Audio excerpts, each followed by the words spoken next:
Well, now we're ready to start on our stress management training part of this program, where we're going to learn about different techniques to manage symptoms.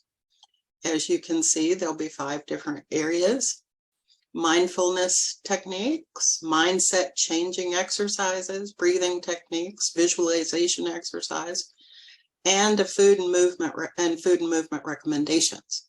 So we will move on to section 1. Mindfulness techniques. As I've worked with this for a long time, I've come to the conclusion that about the only thing you can actually control is learning how to manage your focus. So that'll be one of the first things we talk about. Then we're going to talk about come to your senses, and then we're going to talk a little about meditation. And we have this really cute little idea that can help you throughout the day. So, focus. When you notice that you are not focused where you need to be, or you notice that you're becoming anxious, then be sure and bring your focus back to the present. Anxiety happens when you're off in the future, imagining things that have not happened.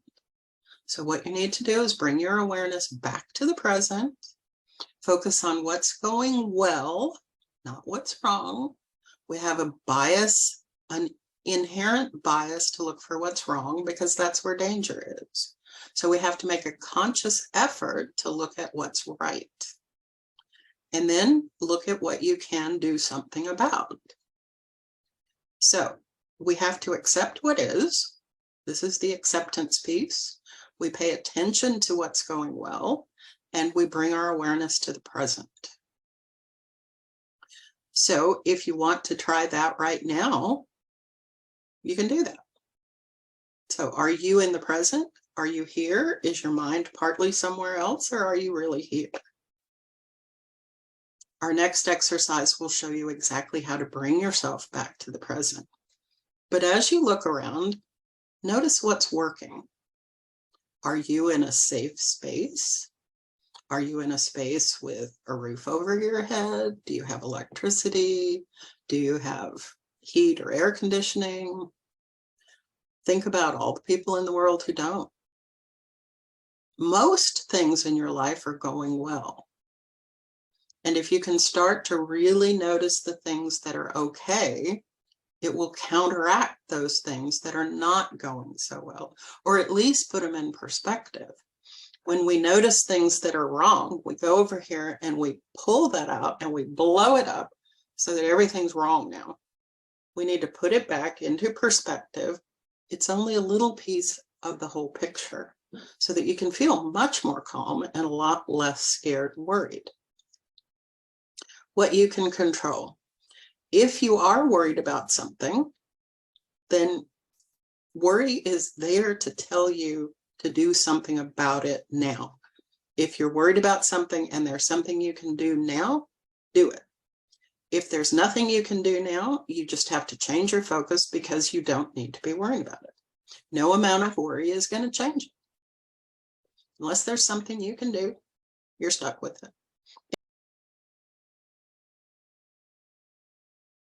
Present focus is the process of bringing your attention to the present. It's a gift. That's why they call it present. Pay attention. What's in your immediate situation and your immediate surroundings? Is there a tiger coming? Is there a car racing at you? Is there a bullet coming your way? If not, calm down. You're okay. Take a breath. Look around. Is there anything to worry about right now? Is there anything to be afraid of right now? Odds are no. Odds are everything's okay right this second. Let's just live in this second right now. If there aren't any actual threats, allow your mind to focus on what's happening right this minute. If we can focus more and more on the now, we'll become more and more aware of opportunities that open around us. And then we'll be able to take advantage of them.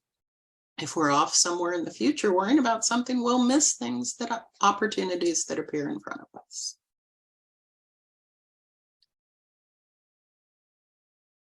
One of the ways that you can do present focus is this come to your senses exercise. When your mind is off somewhere, you are in your head. You're not in your body. So the point of this exercise is to bring you back into your body using the senses, the 5 senses of your body. So what we want you to do is come back, take a breath, look around. What do you see? What colors? What objects? Is it pretty? Is it in order? Is it chaotic? Is it pleasant? Is it unpleasant? What do you hear? Right now, I can hear a little bit of traffic. I don't hear wind or my air conditioner's not on.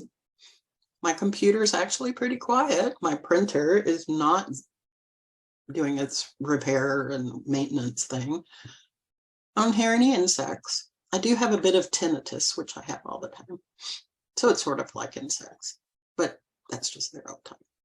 I don't hear my birds. I actually have parrots, but they're quiet right now, which is nice. What do you feel on your skin? Well, right now I can feel the desk under my hands. It's smooth, it's cool. I don't feel any wind. I'm not cold or warm. I'm not in the sun, so I can't feel the sun. What am I touching? Well, I'm touching the desk. My backside's touching the chair. It's a little bit stiff. The chair is a little bit stiff. Maybe my backside too. What do you smell? I don't actually smell much of anything, which is a good thing, I think. That means that nothing's burning on the stove. Nothing's, I don't happen to have flowers in here, or I don't really smell anything, which is just good. What do you taste? Bitter, sweet, salty, sour, savory. Maybe whatever you had. I'm drinking chai, so there are remnants of ginger that I'm tasting. What are you tasting? But when you use your 5 senses, you bring yourself back into your body. And bringing yourself back into your body allows you to be present so that you can look around and see if you're safe. So that you can look around and notice that you are safe and there's nothing particularly wrong right this minute. But if there is something you need to do, now you're here, present, and you can do it with your attention focused. Wouldn't that be nice? Because you'll do a better job. Any comment, Elizabeth? My favorite thing is the first thing I do is get into my feet. I feel my feet. I feel my shoes. I feel my feet right now resting on the ground. But that's my favorite thing to start. I don't like that because my feet hurt. So I don't go there first. I like to gradually get down there and then it'll be okay. Yeah. That's probably why I started with, okay, what do you see? What do you smell? I'm closed in my head still. I have a resistance to going into my body, I guess. I do have chronic pain syndrome, so that makes you not want to come into your body as much.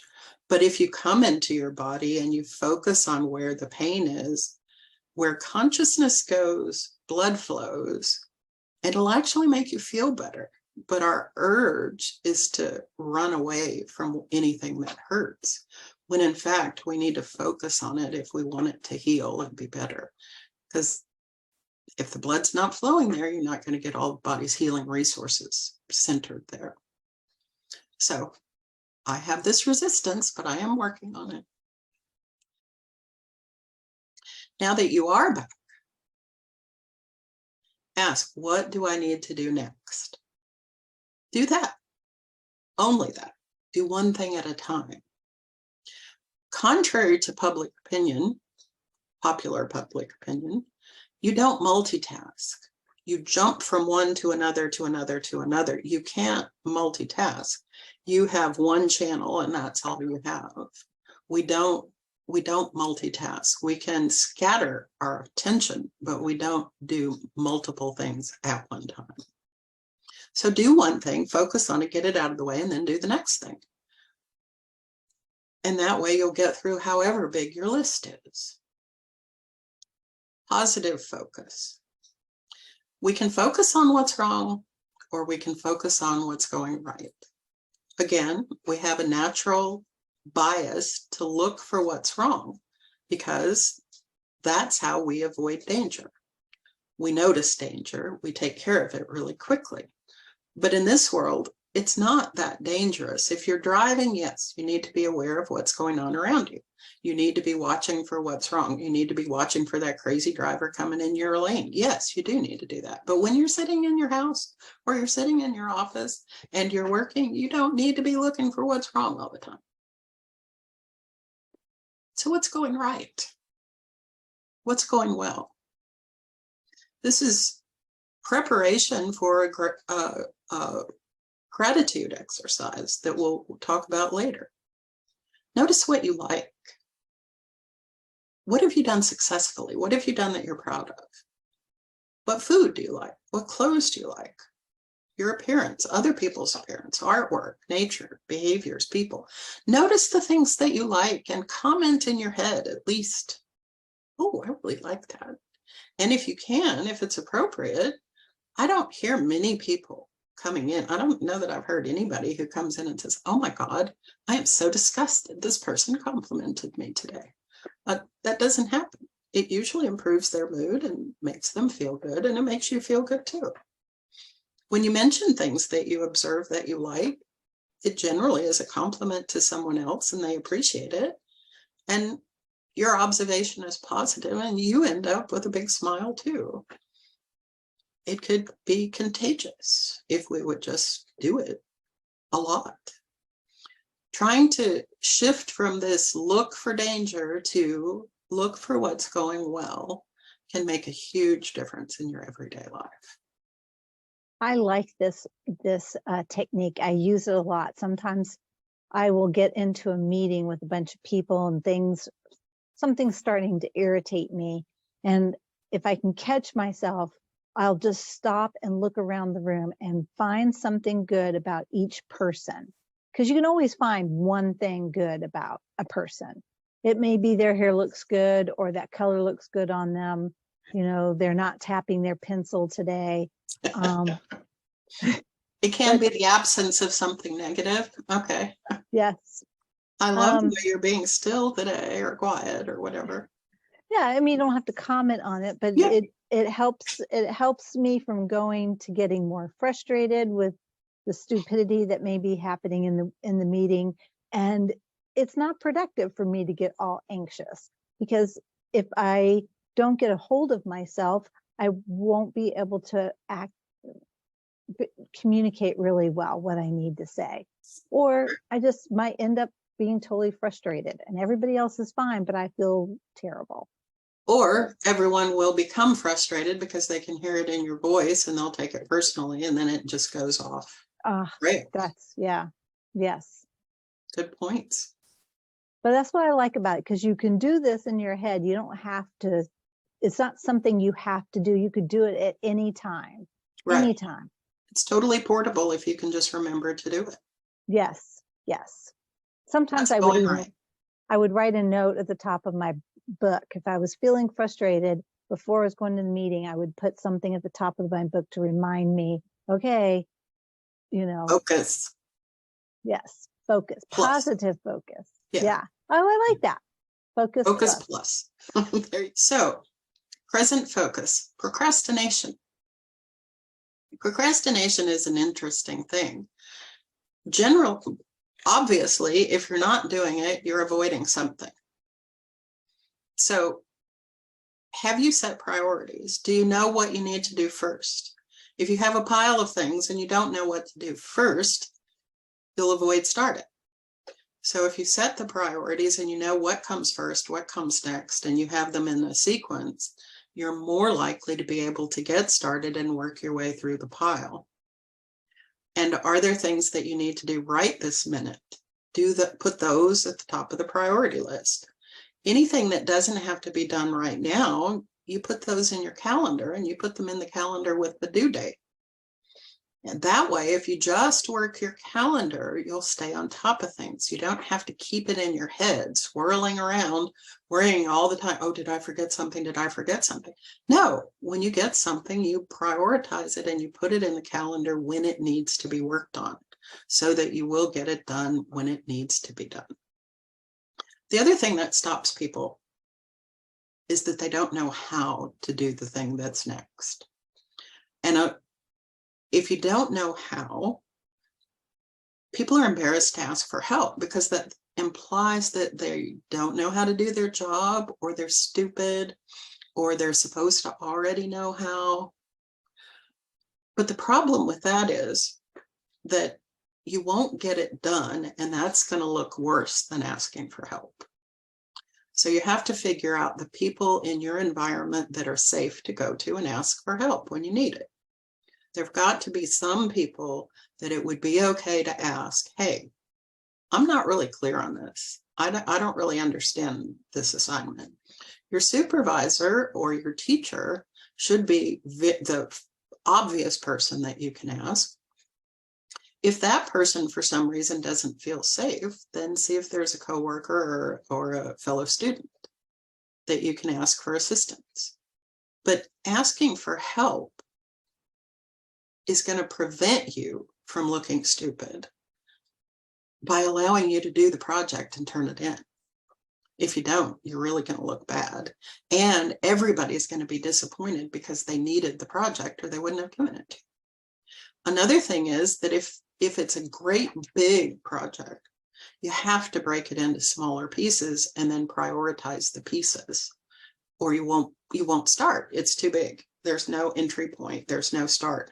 Or if it seems to be a circle, oftentimes things seem to be a circle. There's no obvious place to start. Then just grab a part at random and begin. And then when you're working on that part, you'll realize what other parts you need next to complete the next part. But you have to start somewhere. Big projects stop a lot of people. Students first coming into middle school often have trouble with this because they get papers and projects for the first time. And they have no idea how to break this thing down into pieces that they can actually manage. This is something that's why they give you those projects, is so that you'll start to understand how, but they don't tell you that. They just give you the project and say, okay, good luck. Not nice, not nice. You just break it into smaller pieces. And if you don't know how to break it into those pieces, ask for help. And those things that you are able to do and ready to do, do them. Do them now. Get started. Just start somewhere. If you start somewhere, surprisingly, you finish. If you just apply effort. One other thing about procrastination that is particularly difficult is people think that if I put this off, I can have free time. That's not true. If I put off doing this thing, it's sitting in the back of my head, just niggling and bothering me and making me feel guilty or ashamed or a multitude of feelings until I get it done. So I haven't actually had any free time. If I got the part of it I was supposed to do today finished, then I get free time without anything sitting back there making me feel bad. So it's a good idea to do your work, get it over with, and then relax. Comments, questions? I never thought of it like that. That you, well, that, I always thought, if I don't do it, push it off. I do have more time to do other things. But you're right. It does just sit there and chew at the back of your head, and it's not fun. No, it's anxiety provoking. Yes. And whatever it is you're doing, you don't get to do fully because part of your mind is on this other thing you're not doing. Yeah, procrastination is a special form of avoiding focus. focus inward and relax. So meditation is just focusing inward. It is a practice of focused concentration with relaxation. You need to have a single point that you're focusing on. By point, I don't mean like the point of a pencil or a needle. I mean, for example, your breath. You focus on the process of breathing. You focus fully on what's happening in your body as the breath goes in. You visualize it. You put all of your attention on breathing. You put all of your attention on the air coming in. You notice the temperature of the air as it comes in. Breathe in. You notice the temperature of the air as it goes out. Air coming in is cool. Air going out is warm and moist. But as you have this one focus, you keep your concentration as best you can. It takes practice. You will not be able to concentrate on your breath for a long period of time the first time you try it. Don't expect that you will. Your mind will wander. That's fine. Just gently bring it back. We're going to focus on our breath. Oh, but I need to get tomatoes on my brush. Okay. All right. Oh, come back. Oh, I forgot to put cheese first. Oh my goodness. Okay, come back. Gently bring yourself back, even though your mind goes and wanders off to whatever it thinks it wants to do. It's not used to doing this. It's not going to cooperate at first. It's like a toddler. Okay, yeah, that's a really nice shiny thing. Come back over here. We're going to play with this. That's okay. Come back over here. We're going to play with this. That's the way you have to treat your mind while you're training it to have sustained concentration on this single focus. And as you develop these two things, you begin to experience deep relaxation. Because this breathing with sustained concentration causes you to relax. So you end up having all of these. And as you get more experienced with this, then you can start to have different points of focus. But I would suggest that you start with breathing. That's the first thing. We'll talk about different types of breathing that you can use too. But this business of learning how to meditate, because of the deep relaxation and the breathing, you're going to get a whole host of benefits. All of the things that go bad with anxiety will go well when you have relaxation, because that's the opposite. Your autonomic nervous system has left the fight or flight and gone to relaxation. So your sleep will be better. You get relaxation. Your mood will be better. Immune function can improve. Urinary health. Your digestion will be a lot better. Endocrine balance and fertility. Your focus overall will be better because you've learned how to focus with sustained concentration. Clarity in all things will be improved. This is an incredibly important thing, but it does require discipline that you do it every day. You don't have to do it a long time. A lot of people recommend that you do this first thing in the morning. I prefer to do this when I'm getting ready to go to sleep because it totally prepares me to go to sleep. And sometimes the next thing I know is the alarm clock. My alarm clock happens to be my cat, but that's the next thing I know, and it's morning and it's time to get up. So I prefer to do it then. How about you, Elizabeth? Are you a morning meditator or? I'm a morning meditator. Now, how long, when you're starting out, what length of time would you set aside to do this? I'd probably start with, I usually recommend, you'll see later in these slides, that for learning how to do diaphragmatic breathing, that you do it for 10 minutes a day. Mm-hmm. While you're doing that, you do this at the same time so that it's the same 10 minutes, but you're accomplishing multiple things. So I would say 10 minutes. What I do is I set my phone. I set my alarm on my phone to something really gentle. I use the harp and it's nice and soft. If you're central nervous system is really relaxed, you don't want to have some sort of hip hop or really loud music at the end. No. I set it on 10 minutes. So if I happen to fall asleep, it's not a problem. It's going to wake me up. And I don't have to wonder, has it been 10 minutes? Has it been 10 minutes? Because of course, that's what my mind's going to be thinking about the entire time. So I don't have to worry about that anymore. I just wait for the heart. I just focus and breathe. And I do diaphragmatic breathing while I'm doing this. So 10 minutes is what I would recommend.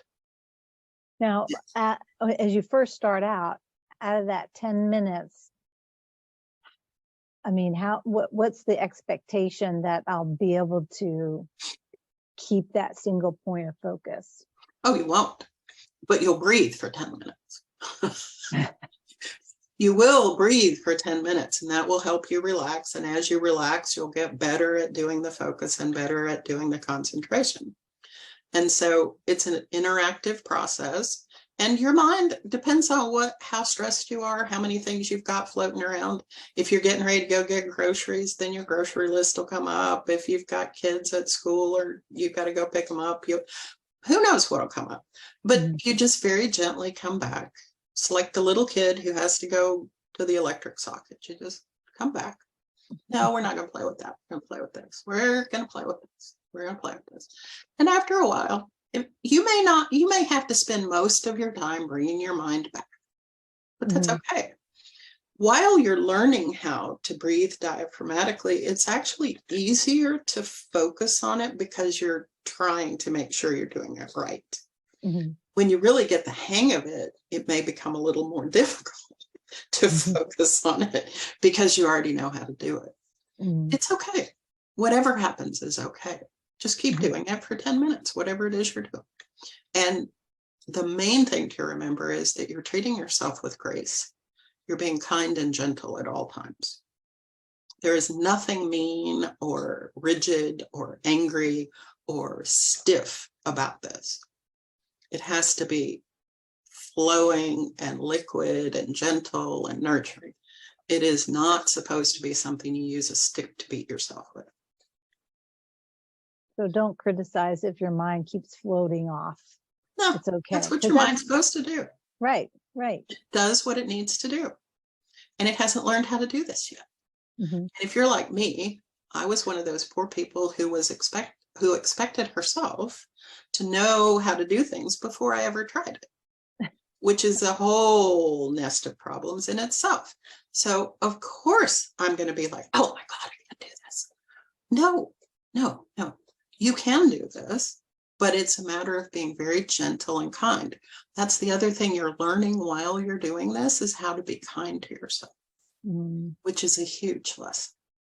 We need a whole lot more interior kindness in our lives, because our interior dialogue is usually things we would never say to anyone else. So in this case, your mind is a toddler, and if you wouldn't beat up a toddler, don't beat up your mind.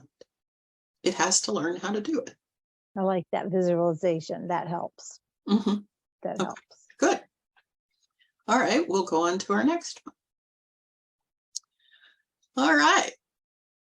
Here's inward relaxation, meditation practice for the beginner. Focus on your breath with your eyes gently closed. Focus on, this is my in-breath. This is my out-breath. Shall we try it together? Sure, let's do it. Focus, close your eyes, get comfortable in your chair. Focus on, this is my in-breath. This is my out-breath. This is my in-breath. This is my out-breath. This is my in-breath. This is my out-breath. This is my in-breath. This is my out-breath. If your mind begins to wander, just very gently bring it back. Gently refocus. and you practice for 5 to 10 minutes. You can be sitting, you can be lying down, you can do this walking. A lot of people prefer walking meditation. Oh, But one of the most important things is to remember this is a practice. It will be a practice even if you become a master. It will still be a practice. And you will still have times when your mind wanders. So you're not supposed to do it perfectly. You're just supposed to do it. So this is the easiest thing in the universe because you don't have to do it right. Anything you do, as long as you're doing it, is right. It's getting you closer and closer to being kinder to yourself and learning how to relax your autonomic nervous system and learning how to focus as you breathe. All of those things are incredibly healing.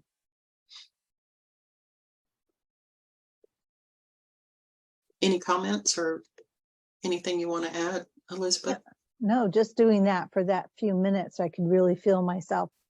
Relax. Yeah. It's calming, very, very calming whenever you focus on your breath and you just slow down and let it be. We don't like to slow down. Mm-mm. We're afraid of it for some reason. We're afraid of it because that interior voice is so mean.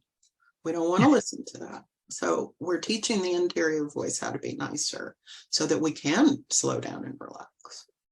Yeah. Now here's a cute one. This one I've always thought was really cute. I got this from a former colleague. So external rapid relaxation. These little bitty dots, these are the tiny ones, the ones that are like maybe, what, 1/4 of an inch in diameter, and they can go anywhere. You can stick these on your monitor. You can stick one on your light switch. You can stick one on your phone. You can stick one in your car, anywhere that you're going to have your eyes are going to go during the day, because you want these just scattered around wherever you might look. And every time you see one, you stop and take a deep breath. Just a deep breath and go on. But it causes you to stop for a second and breathe. It's amazing.